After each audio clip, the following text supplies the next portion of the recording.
तुलसी गच कौट रखिए तार स्वतंत्र विधि अच्छी घरे जो बेले से तुलसी गच रखिले फलप्रद हुए तुलसी एपरी गोटे गछ जो गचर अंग पवन जार अंग पवन जार पवन बाजिले मनीष देहरे समस्त रोग निवारित होता है। सी रौटी घर बाहरी गला दक्षिण पार्श्व तुलसी वृक्षटे रखिए। ये तुलसी किए ये सुंदर गछटे जहाँ खाईदे कैंसर आदि रोग भल हो जार आस्वादन मात्र समस्त माने माने भूत प्रेत पिशाच इत्यादि सकल दुर्विपाकु मनीष मुक्ति पाइब मोक्ष पाइब।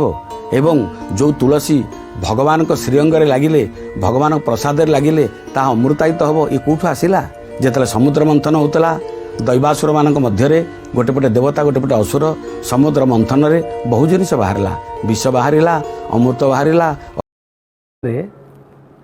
मिलूँ छोट कना नाली कनाटे ता देहरे 5टा तुलसी पत्र बांधी दे आपणकर जोटी रोच अर्थ टंका ता भीतर रखिदे।